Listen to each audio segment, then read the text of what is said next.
चंद्रमा पर उतरने से पहले हो गया है बड़ा धमाका।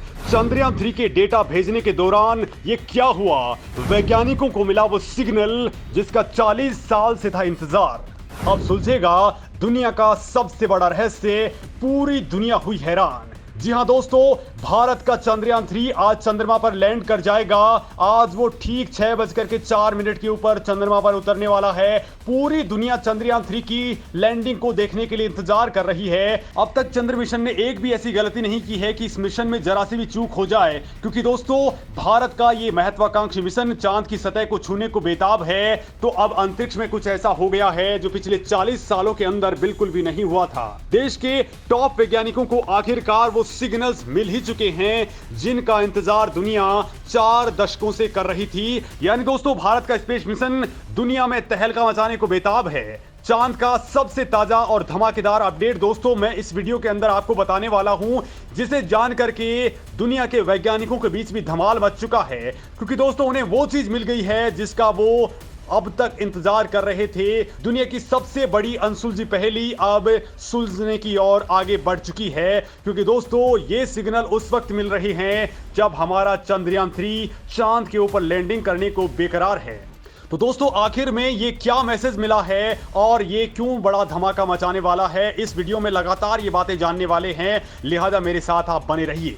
अंतरिक्ष में 1983 में भेजे मैसेज का आया रिप्लाई। अब जवाब रिसीव करने वैज्ञानिक लगा रहे हैं पावरफुल एंटीना। दोस्तों अंतरिक्ष में बाहर भी जीवन है, आकाश गंगा के बाहर कहीं जीवन है। एलियन लाइफ का सच जानने के लिए कई दशकों पहले भेजे गए रेडियो सिग्नल्स का इंतजार अब खत्म होने को है। एस्ट्रोनॉमर्स ने सबसे बड़ा खुलासा करते हुए कहा है कि 4 दशक पहले भेजे गए रेडियो सिग्नल्स का जवाब आने लग गया है, जो संभावित अलौकिक जीवन की मौजूदगी की पुष्टि करेंगे। यानी कि जो जादुई शक्तियों को आप अभी तक सिर्फ कल्पना के अंदर ही देखा करते थे, वो अब सब कुछ होता हुआ नजर आएगा।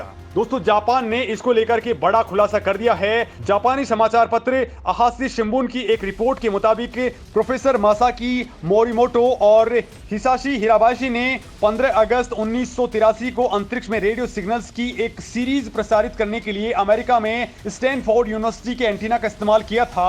इन सिग्नल्स के माध्यम से पृथ्वी की इवोल्यूशनरी इतिहास, मानवीय पहचान समेत कई दूसरी इंफॉर्मेटिव कंटेंट के 15 विजुअल शामिल थे। वास्तव में ये मैसेज था कि क्या वाकई एलियंस होते हैं, क्या वाकई में यूएफओ होते हैं और क्या वाकई में मानव जीवन से अलग कोई अलौकिक जीवन भी मौजूद है। तो दोस्तों आपके रोंगटे खड़े हो जाएंगे ये जानकर के कि वैज्ञानिकों ने जो मैसेज 1983 को भेजा था उसका जवाब अब आ चुका है और उसे ठीक ढंग से रीड करने के लिए एक पावरफुल एंटीना लगाया जा रहा है। दोस्तों दावा किया जा रहा है कि ये मैसेज दूसरे ग्रहों पर रहने वाले एलियंस ने भेजा है और वो इन वैज्ञानिकों से संपर्क करने की योजना बना रहे हैं। अब इन मैसेज की भाषा को समझना कठिन काम है और इसे अब एक मिशन के तौर पर लिया जा रहा है। दोस्तों ह्यूगो यूनिवर्सिटी में शिन्या नरुसावा के नेतृत्व में एक टीम नागानो प्रांत के साकू में 65 मीटर व्यास वाले एंटीना लगाने की तैयारी कर रही है। इस एंटीना का उद्देश्य उन रेडियो सिग्नल्स की निगरानी करना है जो 1983 के संदेश के जवाब में हो सकते हैं। दोस्तों खगोल विज्ञानी अब एल्टर ग्रह से जवाब की उम्मीद में हैं, यानी कि एल्टर ग्रह पर एलियन हो सकते हैं। अगर ऐसा कुछ हुआ तो अगला मिशन एल्टर ग्रह के लिए हो सकता है। दोस्तों पृथ्वी से 16.7 प्रकाश वर्ष दूर एल्टर से 4 दशक बाद जवाब मिलने की आशा है। ये अंतरिक्ष के एल्वा तारामंडल में मौजूद है। दोस्तों आकाश में रात को चमकने वाले तारों में एल्टर 12वां सबसे चमकीला तारा है। शिन्या नरुसावा ने कहा है कि 1990 के दशक में बड़ी संख्या में एक्सोप्लैनेट का पता लगाया गया है। एल्टर एक ग्रह हो सकता है जिसका पर्यावरण जीवन को बनाए रख सकता है। दोस्तों रिसर्च करने वालों का अनुमान है कि इस समय सीमा के आसपास एल्टर से पृथ्वी तक प्रतिक्रिया पहुंचने का सबसे पहला अवसर होगा। टीम इस जवाब को रिसीव करने के लिए डिवाइस लगा रही है। दोस्तों आकाश को स्कैन करने के लिए मध्य जापान के साकू में जापान एरोस्पेस एक्सप्लोरेशन एजेंसी यानी जाक्सा के एंटीना को दोस्तों 22 अगस्त को शाम से ही निर्धारित कर दिया गया है। दरअसल जिस दिन जापान को दूसरे ग्रह से मैसेज का जवाब मिलने की उम्मीद है, दोस्तों जापान के 7वें महीने के 7वें दिन तन बाता मनाया जाता है। इसे आमतौर पर स्टार फेस्टिवल भी कहा जाता है। 15 अगस्त 1983 को अंतरिक्ष से दूसरे ग्रह को एक संदेश भेजा गया था। ये संदेश था, हेलो क्या वहां कोई है। दरअसल अंतरिक्ष में अन्य ग्रहों पर जीवन की खोज करने वाले जापान की अग्रणी वैज्ञानिक